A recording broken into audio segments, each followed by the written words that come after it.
역사적으로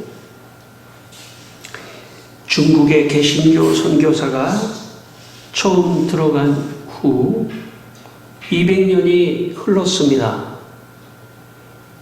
중국의 개신교 역사가 200년이 되었는데 그동안 중국에서는 크게 3번의 기독교, 특별히 개신교 핍박이 있었습니다. 첫째는 1900년과 1901년 사이에 있었던 의화단 사건입니다. 이때 개신교 선교사 188명과 기독교인 5,000명이 살해를 당했습니다. 중국 현지인은 수십만 명이 살해를 당했습니다.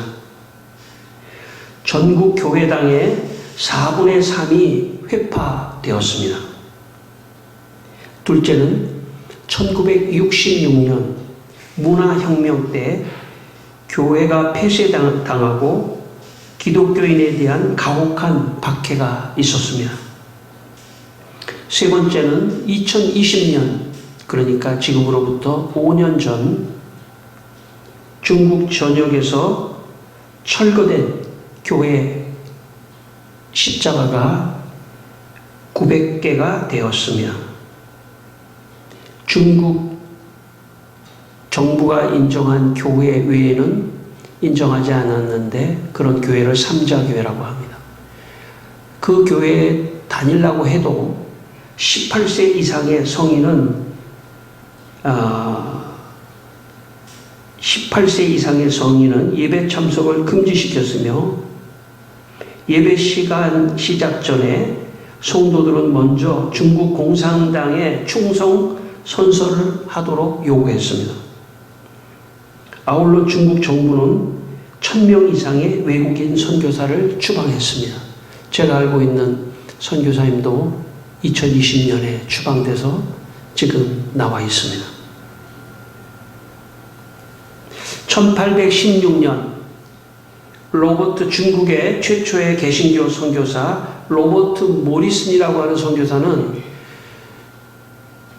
중국에 들어가 7년 만에 한 사람의 세례자를 만들어냅니다. 그로부터 130년이 지난 1949년 기독교인이 70만 명이 됩니다. 2002년에는 1600만 명의 기독교인이 생깁니다. 2019년에는 1억 5천만 명, 약 1억만 명에서 1억 5천만 명 기독교인이 있습니다. 이러한 통계를 보면 중국에서 이 기독교를 핍박하고 개신교를 핍박하면 핍박할수록 이상한 현상이 나타났습니다. 다 말살될 것 같았는데 기독교를 핍박하면 핍박할수록 오히려 성도들이 더 많이 생겼다는 것입니다. 어용 교회를 만들어 놨는데도 불구하고 가짜 교회죠. 가짜 교회를 만들어냈는데도 불구하고 믿지 않는 그 가짜 교회가 아니라 진짜 믿는 사람들이 3, 4모 가정에서 모여서 이걸 지하교회라고 얘기합니다. 지하교회에서 뭐 지하실에서 예배드리는 그런 교회가 아니고 비공식적인 그런 예배를 지금 드리고 있습니다. 1억에서 1억 5천만 명이. 저도 오래전에 중국에 가서 이 지하교회 성도들 예배에 제가 설교를 했는데 보초를 쓰면서 해야 돼요. 공안이 오면은 잡혀갈 수도 있기 때문에. 그래서 저도 공안이 와서 잡혀갈 수도 있는 그런 위험한 상황에서 제가 예배를 인도한 적이 있었습니다. 기독교를 핍박하면 핍박할수록 중국의 교회의 성도들은 늘어나는 아이러니 그런 현상이 나타났습니다. 기독교는 아시는 대로 고난을 받으면 받을수록 더 강해지는 종교입니다. 왜냐하면 기독교는 취미 생활을 하거나 혹은 그냥 뭐 노는 어떤 무슨 동아리가 아닙니다. 기독교는 생명을 걸고 믿는 종교입니다. 좁은 길로 가는 진리의 길, 혹시 그 진리의 길이 고난의 길일지라도 영생의 길이고 생명의 길이기 때문에 모든 사람이 생명을 내놓고 예배를 드리고 생명을 내놓고 예수를 믿는 것입니다. 그렇기 때문에 과거에 로마가 기독교를 그렇게 핍박을 해도 그때는 진짜 지하교입니다. 카타콤, 지하 동굴에 다 숨어서 예배를 드렸습니다. 로마가 그렇게 기독교를 핍박했는데 결국은 로마가 무너지고 기독교가 로마의 국교가 되는 그런 역사가 있었습니다. 기독교를 아무리 핍박해도 기독교는 죽지 않습니다. 왜냐하면 그 안에 생명이 있기 때문에, 예수의 생명이 있기 때문에 절대로 무너지거나 없어지지 않습니다. 그만큼 생명력이 강한 것이 기독교입니다.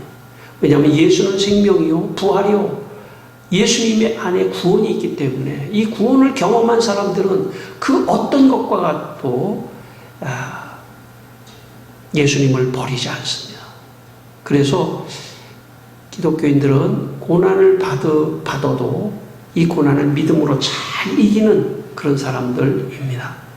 저는 여러분과 제가 어떤 고난 속에서도 고난을 잘 이기는 그런 분들이 되시기를 주의 이름으로 축원합니다. 로마서 8장 18절에 이런 말씀이 있습니다. 현재의 고난은 장차 우리에게 나타날 영광과 비교할 수 없도다. 현재 우리의 고난은 장차 나타날 영광과 비교할 수 없을 만큼 우리의 고난은 값어치가 있다는 것입니다. 의를 위하여 고난을 받고 복음을 위하여 고난을 받고 하는 그런 고난은 장차 우리에게 나타날 영광과 비교할 수 없다고 말씀하셨기 때문에, 그러므로 우리가 고난을 당할 때 영광을 생각해야 합니다. 여러분, 여러분의 개인적으로 받는 고난도 하나님이 다 보고 계십니다. 다 기억하고 계시고 그 고난을 통하여 하나님이 영광을 받으시려고 하고 계시는 것입니다. 그러므로 그리스도인들에게 있어서 개인적인 고난이나 어떤 외부적인 고난이나 이런 모든 고난은 저주가 아니라 오히려 축복입니다. 고난을 축복으로 받아들이셔야 합니다. 그 고난을 감사해야 됩니다. 왜냐하면 내가 이 고난을 이겨나가는 과정을 하나님이 보고 계십니다. 그리고 언젠가는 그 보고 계신 그것을 드러내시고 그걸 통해서 영광을 받으시는 거예요. 그러므로 믿음으로 이기는 것이 더 중요합니다. 어떤 상황이더라도 믿음으로 이겨야 합니다. 믿음으로 이기면 잠시 내가 고난을 당하는 것 같지만 그러나 하나님 보고 계시고 그걸 통해서 다른 사람에게 믿음을 가르쳐 주시고 또 역사가 일어나는 것입니다. 다시 한번 오늘 혹시 여러분 개인적으로 고난을 받는 것이 있더라도 낙심하지 마시고 믿음으로 다 이겨나가시기를 주의 이름으로 축원합니다. 오늘 본문 15절 16절을 한번 다시 읽겠습니다. 오늘 본문 15절 16절입니다. 욥기 1장 15절 16절입니다. 우리 같이 한번 읽겠습니다. 스바 사람이 갑자기 이르러 그들을 빼앗고 칼로 종들을 죽였나이다. 나만 홀로 피하였으므로 주인께 아래로 왔나이다. 그가 아직 말하는 동안에 또 한 사람이 와서 아뢰되 하나님의 불이 하늘에서 떨어져서 양과 종들을 살라버렸나이다. 나만 홀로 피하였으므로 주인께 아래로 왔나이다. 예, 이 말씀은 욥의 종이 어느 날 보니까 스바 사람이 쳐들어와서 종들을 죽이고 하늘에서 불이 떨어져서 양과 종들이 죽었다는 이야기를 욥의 종이 와서 욥에게 말해주는 내용입니다. 한마디로 말한다면 그 옛날에는 종이나 양이나 뭐 이런 짐승이나 이런 모두가 다 재산이지 않습니까? 오늘로 말하면 재산이죠. 이 재산이 하루아침에 습격을 받아서 공격을 받아서 재산이 날아간 겁니다. 재산이 없어진 것입니다. 여러분, 재산은 우리의 생명과도 같습니다. 그런데 그 생명과 같은 재산이 하루아침에 다 날아갔을 때 설사 그 사람이 예수를 믿는 사람이라 하더라도 신앙을 버릴 수도 있는데 오늘 욥은 그렇지 않았다는 것입니다. 욥은 종이 죽고 양이 도둑마저도 하나님을 원망하지 않고 믿음에서 떠나지 않았다는 것이죠. 여러분, 교회 사람들이 왔을 때 가장 먼저 바라는 것은 제가 볼 때는 좀 돈도 많이 벌고 건강해지고 또 내 모든 게 앞길이 형통해지고, 뭐 틀린 건 아닙니다. 틀린 건 아닙니다. 그래서 하나님께서 그런 축복을 주시죠. 그런데 혹시 그러다가 내가 어떤 경제적인 게 다 망하거나 직장이 없어지거나 또 뭐 경제적인 어떤 것들에 의해서 아무것도 없어졌을 때 그때도 신앙을 지킬 수 있느냐는 것이죠. 오늘 말씀은 그런 말씀입니다. 만약에 그런 어떤 경제적인 것이 완전히 다 파탄이 나고 부도가 나고 완전히 없어졌는데도 불구하고 나는 교회에 나와서 예배를 드리고 하나님을 섬길 수 있느냐를 오늘 질문하고 있으면 이게 신앙입니다. 여기까지 가는 것이 신앙입니다. 내가 하나님을 통해서 많은 물질의 복을, 축복을 받는 것도 신앙이지만 제가 교회 생활을 해보니까 그렇게 물질을 받는 거는 나쁜 거고 이렇게 너무 이렇게 대립적으로 말하는 것은 성경적이지 않다고 생각합니다. 예, 하나님이 우리에게 아브라함에게 복을 주셨듯이 우리에게 복을 주시는 분이에요. 물질의 복도 주십니다. 나쁜 게 아닙니다. 이게 종교개혁의 정신입니다. 칼빈의 정신입니다. 우리가 열심히 일해서 재물을 얻는 것은 성경적이다. 이게 종교개혁의 정신이고 프로테스탄트의 정신입니다. 성경의 정신입니다. 그러나 그럼에도 불구하고 그 재산을 다 잃었을 때도 신앙을 가질 수 있느냐. 오늘 우리가 하나님 앞에 서서 그것을 생각해 보는 시간입니다. 나는 혹시 내 재산이 다 없어져도 난 하나님을 원망하지 않고 신앙을 버리지 않을 수 있을 것인가. 욥입니다. 욥이 그랬다는 거예요. 욥이 그래서 잠시는 고난을 당했지만 욥이 나중에는 더 2배의 축복, 3배의 축복을 받는 그런 이야기가 욥기입니다. 제가 어려서 함께 다녔던 교회에 형님이 계시는데 제가 한두 번 말한 적이 있는데 말씀드린 적이 있는데 그 형님이 자기 재산 다 털어서 또 심지어는 아버지의 돈 몇 억도 보태가지고 저 강남의 중심에 저 역삼동에 단독 10층 넘는 아파트를 지었습니다.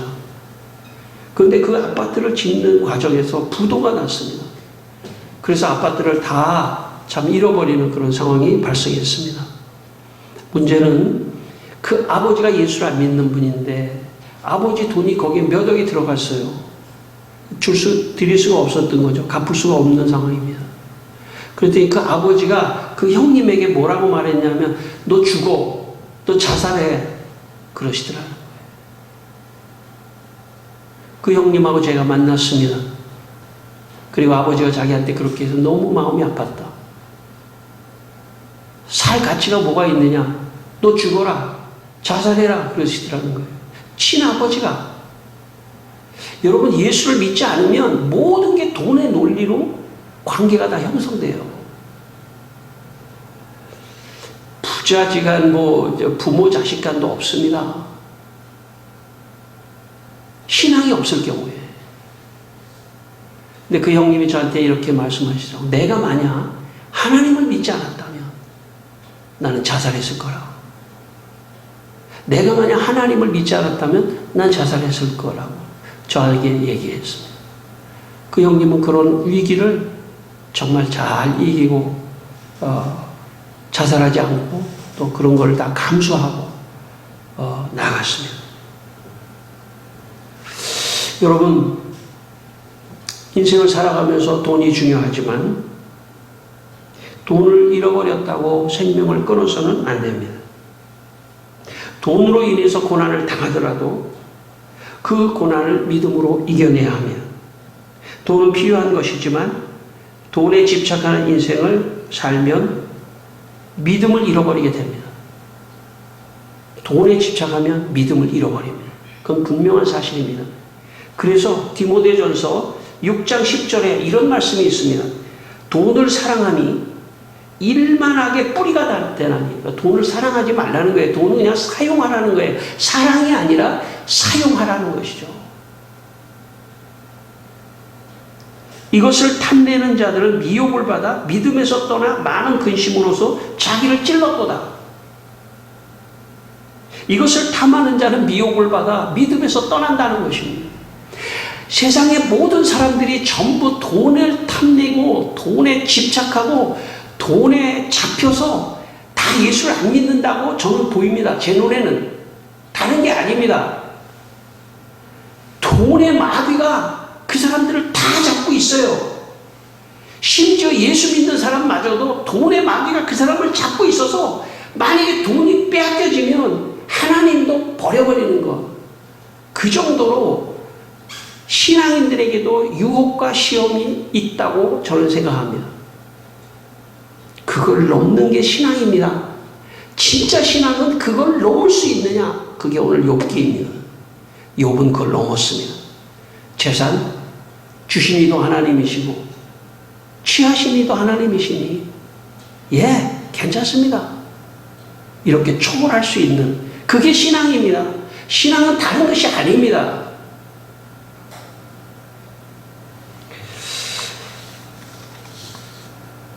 오늘 본문 19절 말씀을 다시 한번 읽겠습니다. 19절 말씀.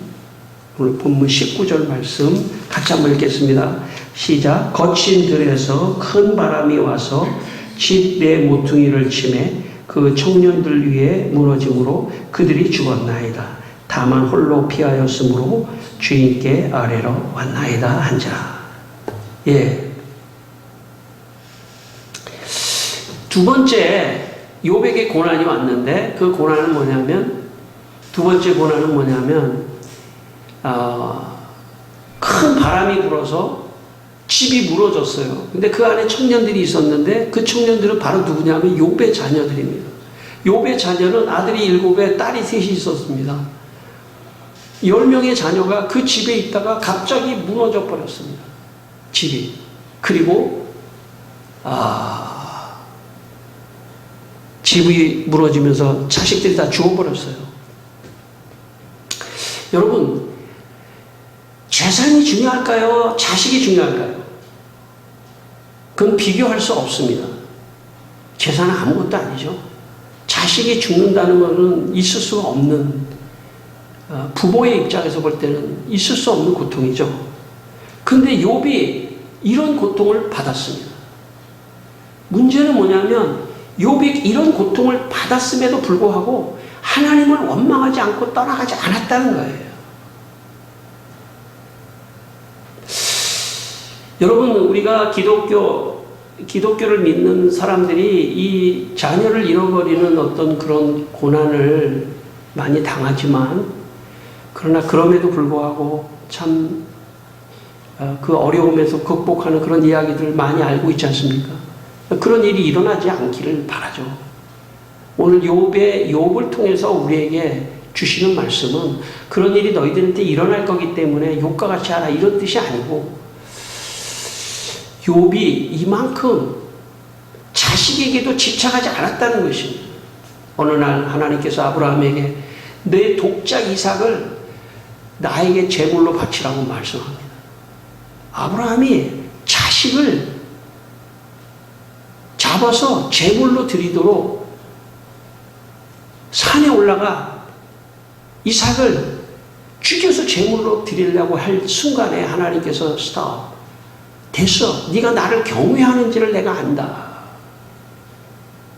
그렇게 말씀하셨습니다. 여러분, 자식이 부모에게 있어서는 우상이에요. 진짜입니다. 자식이 우상입니다. 자식을 놓을 수 있어야 돼요.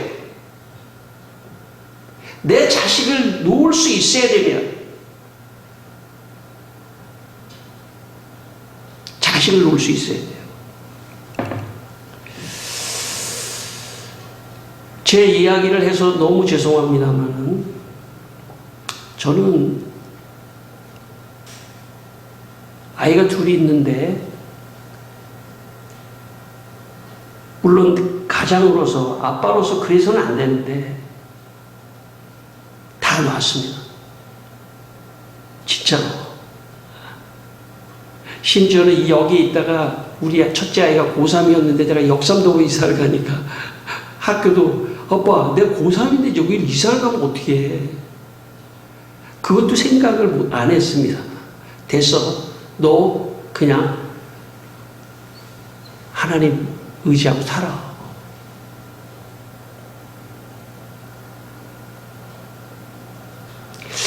살다 보니까 모든 게 자식 위주예요. 부모가 자식 위주라고요. 모든 자기의 인생도 없고 자식 위주예요.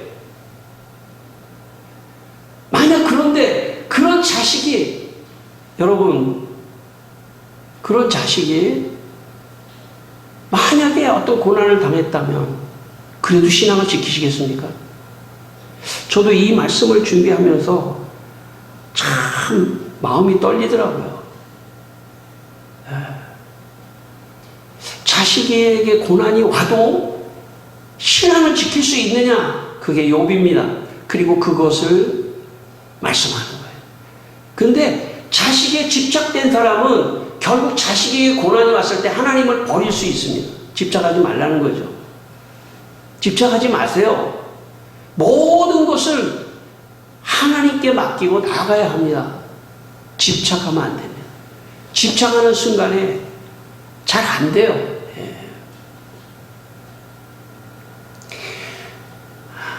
제가 더 얘기하면 안 되지만 우리 아이들 둘을 정말 학원도 못 보내고 정말 공부도 못 시키고 정말 앞길을 어떻게 갈 수 있을까?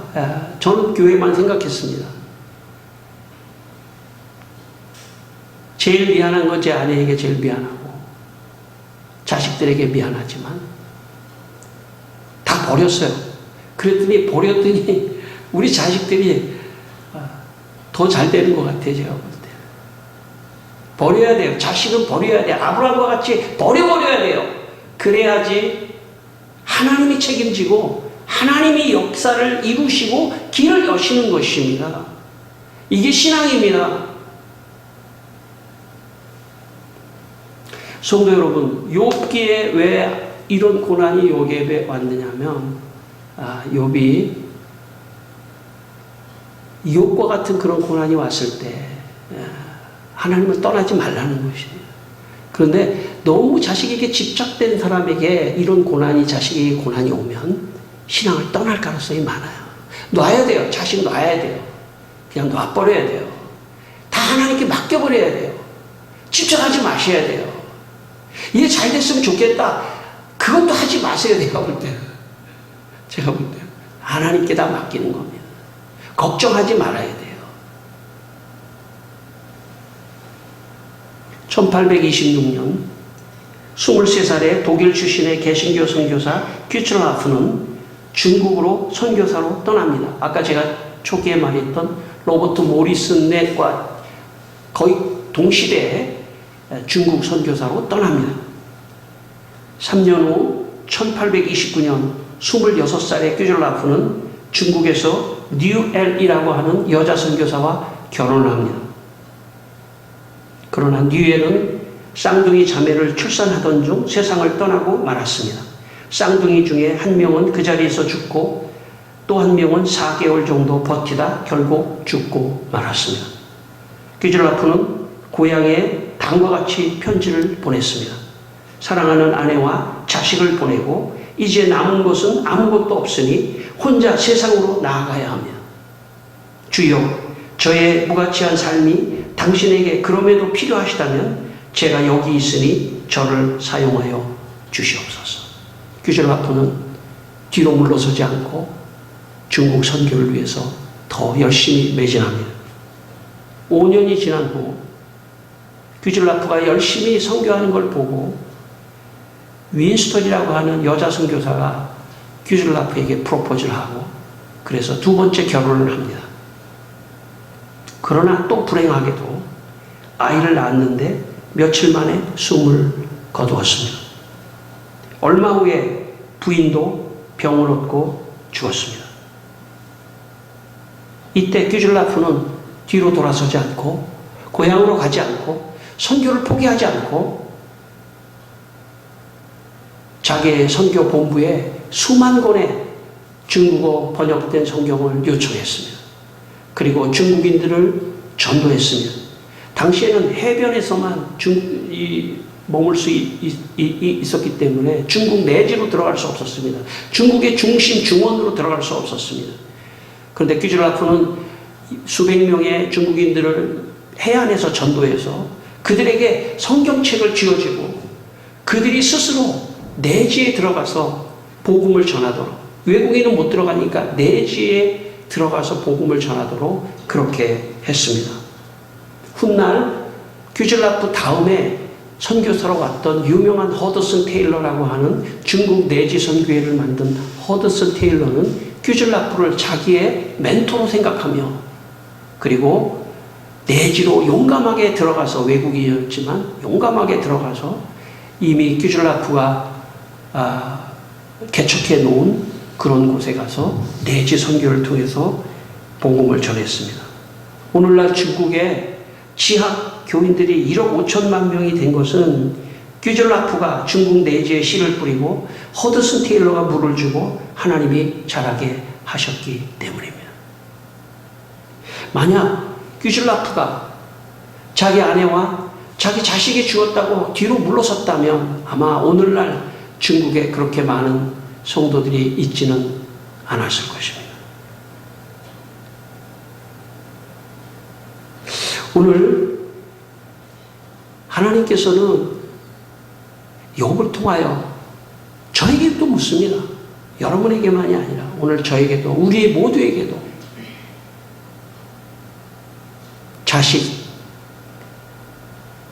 자식의 고난도 뛰어넘을 수 있는 믿음이 되기를 바라는 것입니다. 거기에 너무 집착하지 말고 그걸 뛰어넘을 때 하나님이 역사하는 것입니다. 하나님의 역사는 그렇게 뛰어넘은 몇 명을 통해서 역사를 시작하시는 것입니다. 여러분, 우리가 예수를 믿었는데 그냥 구경꾼으로 있다가 가지 않기를 바랍니다. 정말 훌륭한 신앙인이었다. 멋진 사람이었다. 그런 존경을 받는 분들이 되기를 바랍니다.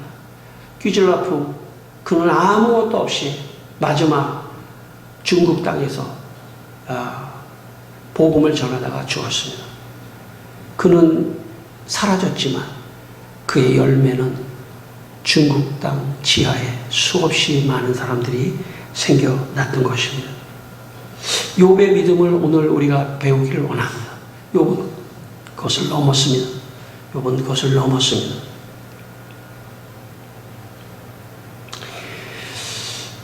전 온누리교회 담임 목사님이셨던, 지금 공인이 되셨지만 하용조 목사님 전기에 보면 자기 아버지에 대해서 이렇게 기록해 둔 것이 있습니다. 아버지는 철저한 예배자셨다.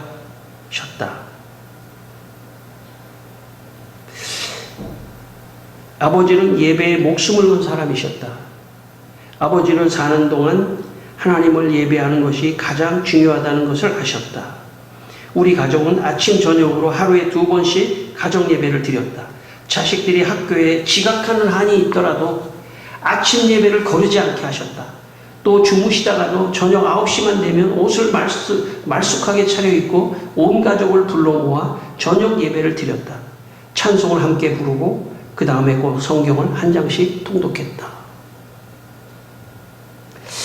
하용조 목사님은 병 때문에 일생을 고생했습니다. 간암 수술을 5번 했습니다. 그런데 그런 육신의 고난 속에서도 지치지 않고 보통 건강한 사람보다 훨씬 더 열정적으로 목회를 하셨습니다. 저는 그 답이 오늘 본문 21절에 있다고 저는 생각합니다. 우리 같이 한번 20절, 21절 두 절 같이 읽겠습니다. 20절, 21절이 있다고 생각합니다. 같이 읽겠습니다. 욥이 일어나 겉옷을 찢고 머리털을 땅에 엎드려 예배하며 이르되 내가 모태에서 알몸으로 나왔은즉 또한 알몸이로 그리로 돌아갈지라. 주시니도 여호와시오 거두시니도 여호와시오니 여호와의 이름이 찬송을 받으실지어다 하고. 예, 욥이 단순하게 재산을 잃고 자식을 잃었을 때 욥이 단순하게 그냥 나는 원망하지 않아 하는 소극적인 태도가 아니고 욥은 오히려 무릎을 꿇고 하나님께 예배를 드렸습니다. 근데 그 예배를 드린 내용이 뭐냐면 21절에 주신 이도 하나님이시오 거두신 이도 하나님이시오니 하나님을 찬송 받으시기를 바랍니다. 이게 예배의 내용입니다. 오늘 우리가 드리는 예배의 내용이 뭐냐? 주님, 지금까지 주신 이도 하나님이시기 때문에 거둬가시는 것도 하나님이시오니 하나님을 찬양하고 예배합니다. 예배가 그런 겁니다. 그렇기 때문에 욥에게 있어서 이런 믿음이 생길 수 있었던 것은 예배의 힘이었습니다. 예배에 나와서 내가 축복받은 것도 하나님의 뜻이었고 내가 이렇게 망한 것도 하나님의 뜻이었고 모든 것이 하나님의 뜻이었습니다. 주신 이도 하나님이시오 거둬가신 이도 하나님이십니다 라며 하나님을 예배하고 찬송했던 평상시에 욥의 믿음이 있었기 때문에 이런 것을 이겨낼 수 있었던 것입니다. 오늘 왜 우리가 예배를 드립니까? 왜냐하면 여기서 다시 한번 하나님 축복하신 이도 하나님이시고 만약에 안 되고 거둬가셨다 하더라도 저는 예배를 드리고 그 믿음으로 고난을 이기겠습니다. 결단하고 하나님께 나아가는 시간이 예배의 시간입니다. 그래서 예배가 중요한 것입니다. 예배가 없으면 믿음이 생기지 않고 믿음이 생기지 않으면 작은 거에 재산을 잃고 자식의 고난 앞에서도 신앙을 버릴 수밖에 없는 그런 사람이 되기 때문에 우리가 욥과 같이 오늘도 예배를 드리는 것입니다. 예배를 드리는 여러분에게 믿음이 생겨 모든 고난을 믿음으로 다 이기시기를 주의 이름으로 축원합니다. 기도하겠습니다. 다 같이 한번 기도하겠습니다. 하나님 아버지, 이 시간 저희들에게 믿음을 주셔서 어떤 고난이 와도 낙심하지 말고 하나님 의지하고 아버지 하나님을 떠나지 않고 더 믿음으로 모든 고난을 이기고 마침내는 하나님의 주시고 예비하신 축복을 받는 우리 성도들이 다 되게 하여 주시옵소서. 이 아침 우리 모든 성도들을 예배의 자리로 불러주신 것을 감사합니다. 사랑하는 주님이여 이분들을 축복하여 주시고 믿음을 주시고 믿음으로 모든 고난을 다 이겨나갈 수 있도록 주께서 역사하여 주시옵소서. 하나님 아버지, 우리 성도들이 어떠한 고난을 당하더라도 예배의 기둥을 세워서 모든 것을 다 이기고 승리하게 하여 주시옵소서. 예수님의 이름으로 기도했습니다. 아멘.